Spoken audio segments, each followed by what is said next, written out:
Je m'appelle Clara, j'ai 49 ans. Je vis dans une petite maison près de la mer. Je travaille dans une petite boutique en ville. Je vis seule maintenant, mais cela n'a pas toujours été le cas. J'ai eu un mari. Il s'appelait Sam et j'avais un fils qui s'appelait Léo. Léo était tout pour moi. Il avait de doux cheveux bruns et un regard plein de gentillesse. Il aimait dessiner et jouer avec notre chien Max. Chaque jour, quand je rentrais du travail, Léo courait jusqu'à la porte et disait « Maman, regarde ce que j'ai fait aujourd'hui !» Je souriais et je le serrais fort dans mes bras. Sam et moi nous sommes mariés quand j'avais 26 ans. Il était calme, fort et intelligent. Il travaillait dans un garage. Il aimait réparer les choses à la maison et savait toujours quoi faire. Quand Léo est né, Sam l'a pris dans ses bras et a dit « Il est parfait ». Je me souviens de ce jour comme si c'était hier, mais la vie n'était pas parfaite. Sam travaillait de longues heures et rentrait épuisé. J'étais occupée à m'occuper de Léo. Nous ne parlions presque plus. Nous dînions toujours ensemble, mais souvent en silence. Parfois, je voyais Sam regarder Léo avec un air étrange et lointain, comme s'il pensait à quelque chose qu'il ne pouvait pas dire. Un jour, je lui ai demandé « Quelque chose ne va pas ?»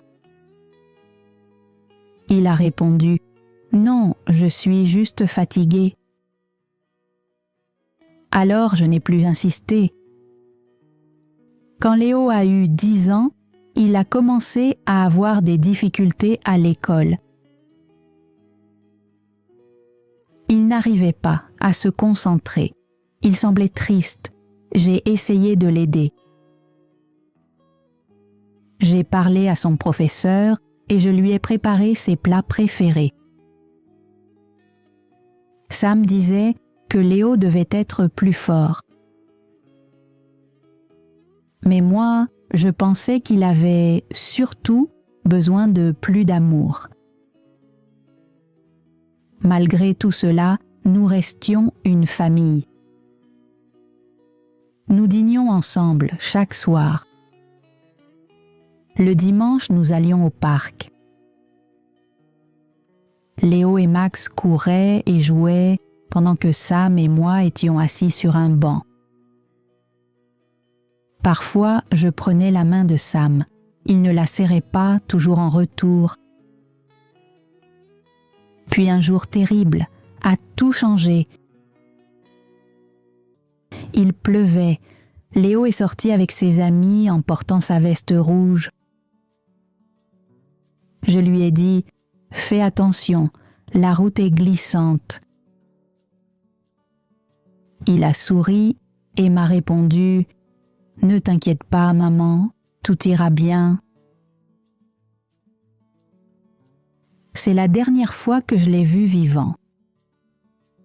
2 heures plus tard, le téléphone a sonné. C'était l'hôpital.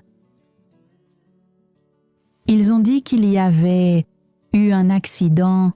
J'ai tout lâché et je me suis mise à courir. Sam était déjà là quand je suis arrivée. Le médecin nous a dit que Léo n'avait pas survécu. Mon cœur s'est brisé. J'ai crié, j'ai pleuré. Je n'arrivais plus à respirer. Mais Sam restait debout, silencieux. Il ne pleurait pas. Il fixait le sol. Je lui ai pris le bras et j'ai supplié « Dis quelque chose, je t'en prie. » Mais il n'a rien dit. Il m'a regardé une fois, puis il a détourné les yeux. Je me suis dit qu'il était sous le choc. Je me suis convaincue que sa douleur était trop profonde pour qu'il puisse la montrer. Après les funérailles, la maison est devenue silencieuse. Je pleurais chaque nuit. J'ai gardé la chambre de Léo exactement comme elle était. Je m'asseyais sur son lit et je sentais encore son oreiller. Je n'arrivais pas à le laisser partir. Sam, lui, était différent. Il était comme une pierre. Il ne parlait jamais de Léo. Il ne prononçait même pas son nom. Il allait simplement au travail et rentrait à la maison. Pas un mot, pas une étreinte, rien. J'ai essayé de lui parler. J'ai dit « Sam, nous devons nous aider. Nous avons perdu notre fils. » Il a répondu « Qu'est-ce que tu veux que je dise ?»« Je veux que tu ressentes quelque chose, » ai-je dit. Il a murmuré « Tu ne sais pas ce que je ressens. » Puis il est parti. Les mois ont passé comme ça. Nous vivions dans la même maison, mais ce n'était plus un foyer. C'était froid et vide. Un jour, je lui ai demandé « Est-ce que tu m'aimes encore ?» Il m'a regardé et a dit « Je ne sais pas. » Mes mains se sont mises à trembler. J'ai chuchoté « Est-ce que tu me tiens responsable de ce qui est arrivé ?» Il n'a rien répondu. Il a juste quitté la pièce encore une fois. 1 an plus tard, nous avons divorcé. Il n'y a pas eu de cris, pas de dispute, juste du silence. Il a fait ses valises et il est parti. Moi, je suis restée. Je ne pouvais pas partir. Les affaires de Léo étaient toujours là. Ses jouets, ses livres, ses dessins. Je ne pouvais rien jeter. Plus tard, j'ai appris que Sam s'était remarié et qu'il avait déménagé dans une autre ville. Je n'ai pas demandé de détails. Je ne voulais pas savoir. J'étais encore perdue dans mon chagrin. Chaque dimanche, j'allais sur la tombe de Léo. J'apportais des fleurs fraîches et je m'asseyais à côté de lui. Je lui parlais, je lui disais qu'il me manquait, je lui disais que j'étais désolée. Je murmurais « J'espère que tu savais combien je t'aimais. » Les années ont passé, mais la douleur n'est jamais partie. Chaque anniversaire qui ne venait plus, chaque dîner silencieux, chaque chaise vide, je pensais à Léo. Parfois, je pensais aussi à Sam, mais pas souvent. Je me disais qu'il s'en fichait, il n'avait pas pleuré. Peut-être qu'il n'avait jamais vraiment aimé Léo. 12 ans après l'accident, le téléphone a sonné. C'était la nouvelle femme de Sam. Sa voix était douce. Elle a dit « Clara, je dois te parler. C'est à propos de Sam. » Mon cœur s'est mis à battre très vite. J'ai demandé « Est-ce que tout va bien ?» Elle a répondu « Non, Sam est mort la semaine dernière. » Je suis restée figée. Ma main s'est mise à trembler. « Oh !» ai-je murmuré, « je ne savais pas. » Elle m'a dit qu'il était malade depuis longtemps. Il ne l'avait dit à presque personne. Je me suis assise sans savoir quoi dire. Puis elle m'a demandé si elle pouvait venir me voir. J'ai dit oui. 2 jours plus tard, elle est venue chez moi. Elle avait l'air gentille, mais ses yeux étaient remplis de tristesse. J'ai préparé du thé et nous nous sommes assises à la table de la cuisine. Elle tenait sa tasse, mais ne buvait pas. Pendant un moment, elle est restée silencieuse. Je voyais bien que c'était difficile pour elle. Enfin, elle a dit « Avant de mourir, Sam m'a dit quelque chose d'important. Quelque chose que tu ne sais pas. Je pense que tu as le droit de l'apprendre. » Mon cœur battait plus fort. Je ne disais rien. J'attendais.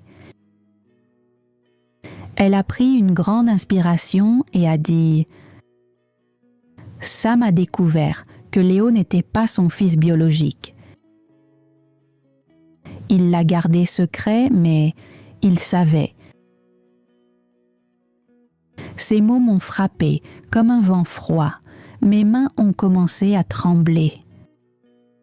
« Que veux-tu dire ?» ai-je demandé. « Comment l'a-t-il découvert ?» Elle a baissé les yeux et a dit « Il a fait un test ADN, Clara. Il y a de nombreuses années. Il n'en a parlé à personne, pas même à moi au début. Il a découvert la vérité et l'a gardée pour lui. » Je me suis appuyée contre le dossier de ma chaise. Ma tête semblait légère, mais mon cœur était lourd, ma bouche était sèche.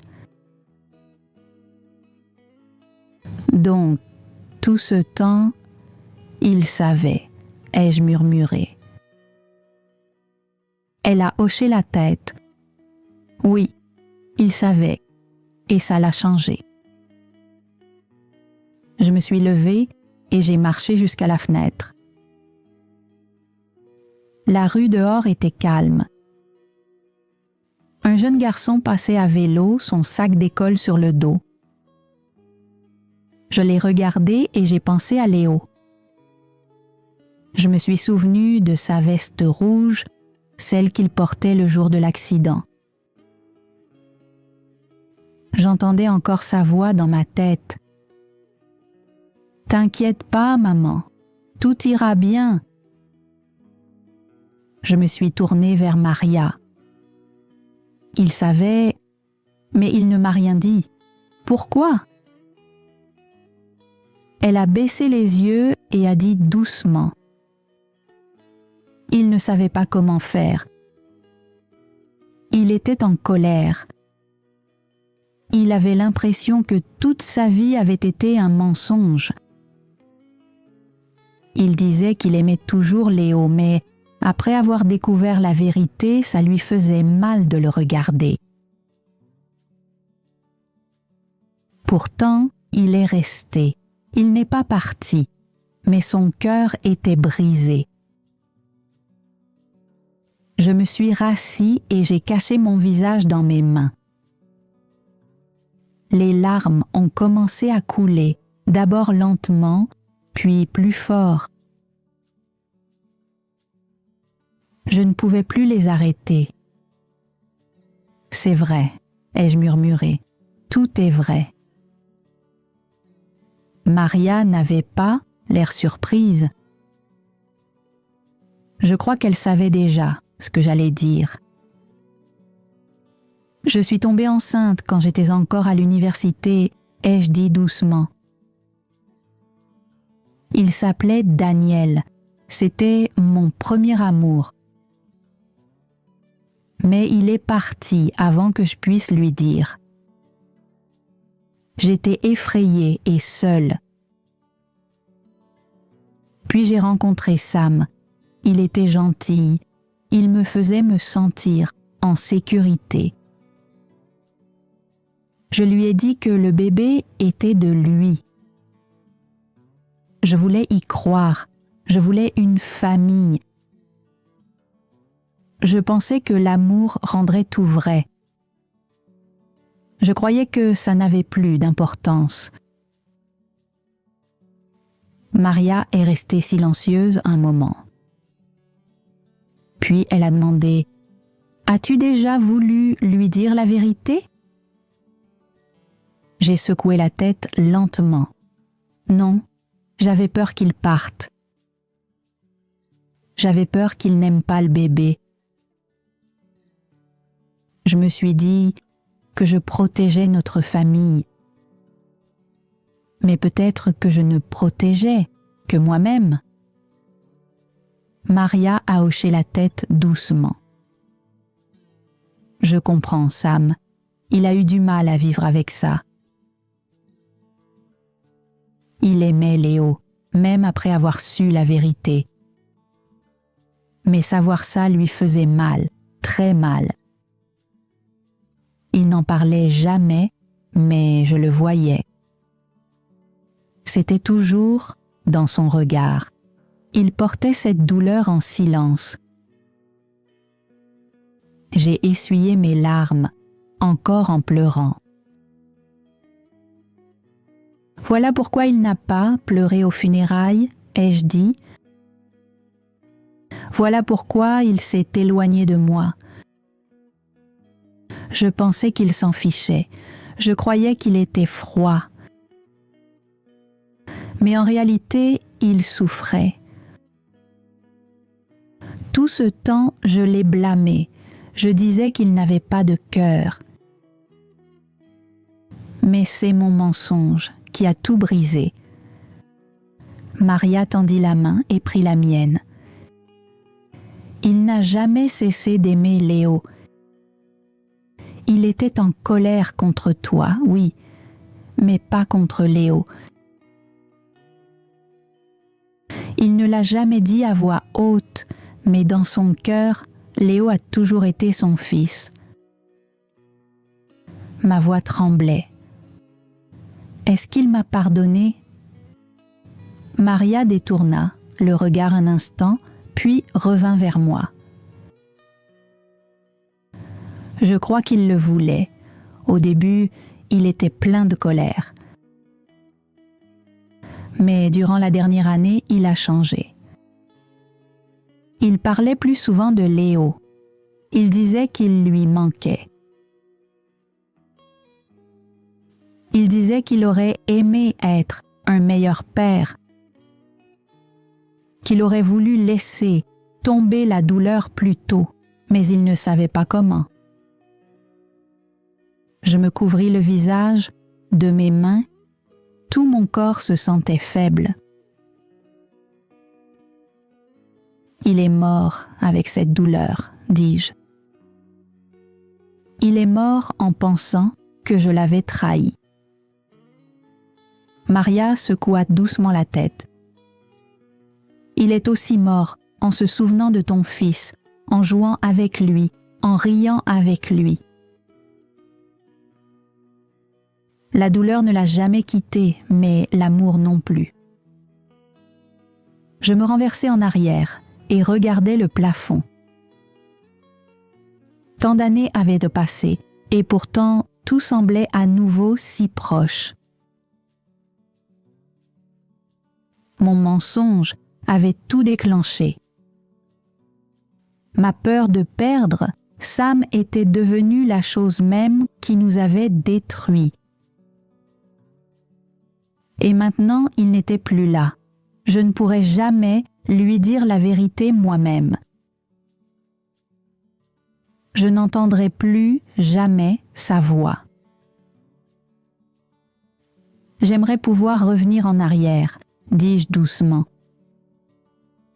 J'aurais voulu dire la vérité. Peut-être que les choses auraient été différentes. Peut-être que Sam serait resté.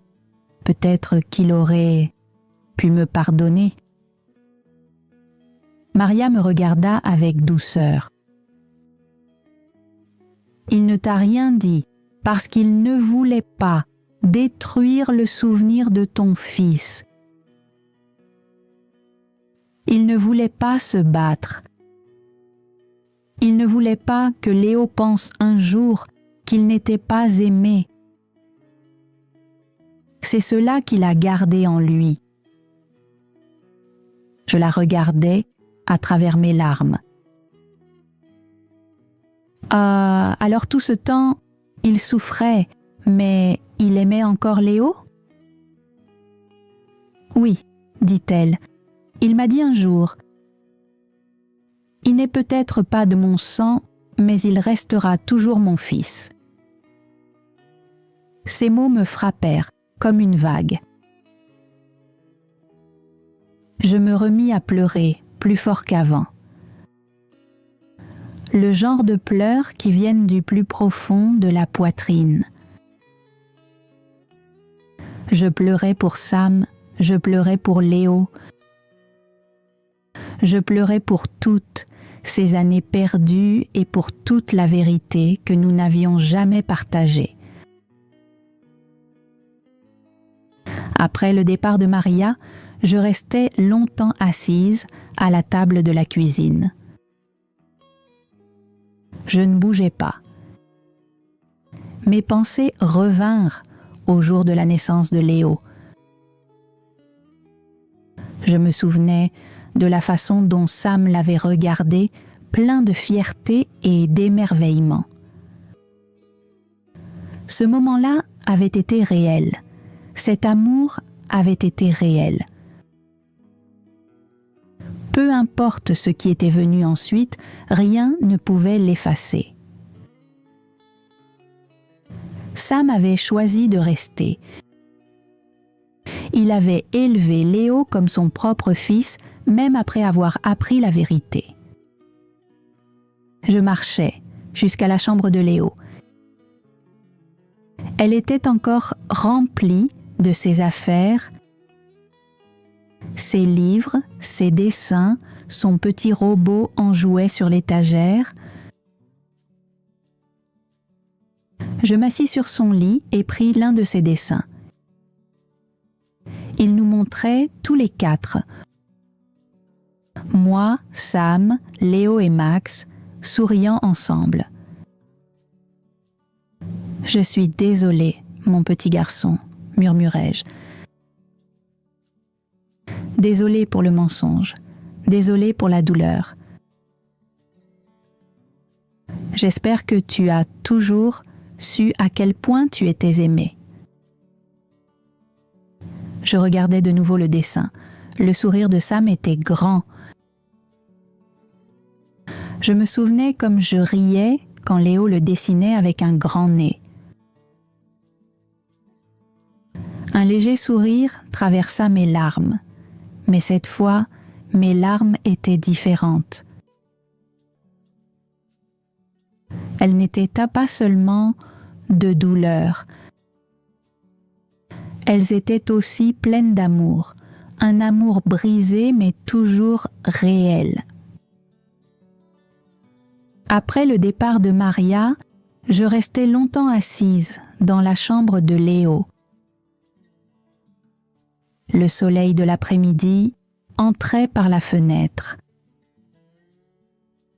La lumière touchait la poussière dans l'air, la faisant briller comme de petites étoiles.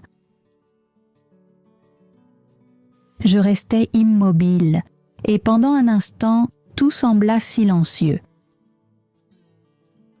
Comme si le temps s'était arrêté. La douleur dans mon cœur était toujours là. mais quelque chose en moi avait changé. Pendant 12 ans, j'avais cru que Sam s'en fichait. Je pensais qu'il ne ressentait rien quand Léo était mort. Je pensais qu'il était devenu froid. Mais maintenant, je savais, lui aussi souffrait.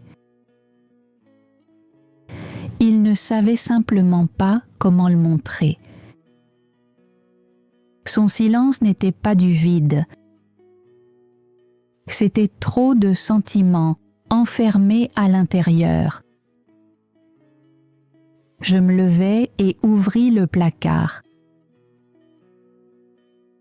Les vestes de Léo étaient encore là, même la rouge, celle du dernier jour. Je la touchais doucement. Je me souvenais comme il était petit la première fois que je l'avais, tenu dans mes bras. Ses minuscules doigts, ses pleurs doux, la façon dont il me regardait comme si j'étais tout son monde. Et lui, il était le mien, mon monde entier. Je refermai le placard et me rassis. Je pris une profonde inspiration. J'avais vécu trop longtemps avec la culpabilité. J'avais porté un secret qui avait tout changé. Mais maintenant, il était temps de l'affronter. Le lendemain matin, je sortis un carnet et commençai à écrire une lettre. Pas à Maria, pas à Sam, mais à Léo. Cher Léo, tu me manques chaque jour. J'entends encore ta voix quand le vent souffle. J'attends encore le bruit de tes pas. Je me demande à quoi tu ressemblerais aujourd'hui. Serais-tu grand? Aimerais-tu encore dessiner? Rirais-tu encore quand Max court après sa queue? Je regardais Max allongé près de moi. Il était vieux maintenant.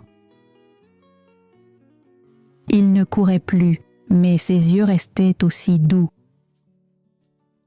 Lui aussi, Léo lui manquait. « Il y a quelque chose que je dois te dire, » écrivis-je. « J'ai menti à ton père. Sam n'était pas ton vrai père, par le sang, mais il t'a élevé. Il est resté, même après avoir découvert la vérité. Il n'est jamais parti. Il t'aimait à sa façon silencieuse. Et je sais que toi aussi, tu l'aimais. » Des larmes tombèrent sur la page, mais je ne les essuyai pas. Je suis désolée de ne pas avoir dit la vérité. Je croyais te protéger. Je pensais que je nous gardais en sécurité. Mais les mensonges ne protègent pas. Ils font mal plus tard. Tu étais aimé, Léo, tellement profondément. Par moi, par Sam, même par Maria, qui ne t'a jamais connu. J'espère que tu as toujours ressenti cet amour, même quand la vie était difficile. J'espère que tu es en paix. Avec tout mon amour, maman. Je refermai le carnet et le pressai contre ma poitrine. Je ne savais pas encore ce que j'en ferais, mais je savais que j'avais besoin de l'écrire. Quelques jours plus tard, j'allais au cimetière. J'apportais des fleurs blanches, fraîches, et les déposais sur la tombe de Léo. Le ciel était d'un bleu éclatant et le vent était frais. Je m'assis à côté de lui. « Il savait, mon trésor, » murmurai-je. « Sam savait, et il t'aimait quand même. » Je restai là longtemps. Cette fois, je ne pleurais pas. Je restais simplement assise avec lui. Je me sentais calme. Je lui parlais de Max, je lui parlais de Maria, je lui parlais de la lettre. Puis je dis doucement, « Je vais aller mieux maintenant. Tu me manqueras toujours, mais je vais essayer de revivre pour nous deux. » Ce soir-là, j'ouvris une petite boîte remplie de nos vieilles photos de famille. Je les regardais une à une. Il y en avait une du 3e anniversaire de Léo. Il avait du gâteau partout sur le visage et Sam le tenait dans ses bras, riant aux éclats. Je restais longtemps à contempler cette photo. Je décidai de créer un petit mur du souvenir dans le salon. J'accrochais les photos de Léo, ses petits dessins et une photo de lui avec Sam. Puis j'allumais une bougie et la plaçais près du cadre. Chaque soir, j'allumais la bougie et murmurais « Bonne nuit, mon garçon ». Une semaine plus tard, j'allais dans une école voisine. Je demandais s'ils avaient besoin de quelqu'un pour aider au cours d'art plastique. L'enseignante sourit et répondit oui. Je lui dis « J'aidais mon fils à dessiner. Il adorait faire des dessins. » Elle sourit encore et dit « Alors vous êtes parfaite pour ça. » Aider les enfants avec leurs dessins me fit me sentir proche de Léo à nouveau. Je voyais de petits morceaux de lui dans leurs rires, dans leurs couleurs vives, dans leurs dessins pleins de vie. La douleur était toujours là, mais désormais j'avais quelque chose de beau à garder. Un mois passa, puis un autre. Mes journées restaient calmes, mais elles n'étaient plus vides. Sam me manquait encore parfois. Je pensais au poids qu'il avait porté et à la solitude que cela avait dû être pour lui. J'aurais voulu que nous parlions honnêtement. J'aurais voulu que nous partagions la vérité. Mais peut-être que certaines vérités sont trop lourdes pour être portées à deux. Peut-être que nous avons simplement fait de notre mieux avec les cœurs que nous avions. Un dimanche après-midi, Maria appela. Elle me demanda si je voulais marcher au bord de la mer. J'acceptai. Nous marchions lentement le long du rivage en écoutant le doux bruit des vagues. « Merci de m'avoir laissé tout te raconter, » dit-elle. « J'avais peur que tu me détestes. »« Je suis contente que tu sois venue, » répondis-je. « Ça m'a fait mal de l'entendre, mais j'avais besoin de savoir. » Elle sourit. Sam n'était pas parfait, mais il aimait Léo. Il ne savait simplement plus comment le montrer après avoir découvert la vérité. « Je sais, dis-je, j'aurais aimé le comprendre plus tôt. » Maria s'arrêta et me regarda. « Toi aussi tu souffrais, Clara. On fait tous des erreurs quand nos cœurs sont brisés. » Nous marchâmes un moment en silence. Puis je dis J'ai commencé à aider à l'école dans le cours d'art. C'est merveilleux, répondit-elle. Léo serait fier de toi. Je souris doucement. J'espère bien. Ce soir-là, je m'assis dans mon salon, la bougie allumée à côté de la photo de Léo. Je regardais son visage, souriant, et murmurais « Je t'aime, je t'aimerai toujours ». Puis je tournai les yeux vers la photo de Sam. « Merci », dis-je doucement. « Même dans le silence, tu es resté. » La douleur ne disparaîtra jamais complètement, mais j'ai appris à la porter avec douceur. J'ai compris que l'amour n'est pas toujours facile ni bruyant. Parfois, il est silencieux. Parfois, il reste, même quand il fait mal. Et parfois, il brille encore à travers les fissures de ce qui a été brisé. À présent, je comprends enfin. Sam n'est pas resté silencieux parce qu'il n'aimait pas. Il est resté silencieux parce qu'il était perdu dans sa douleur. Mais il est resté, et cela, à sa manière, était de l'amour.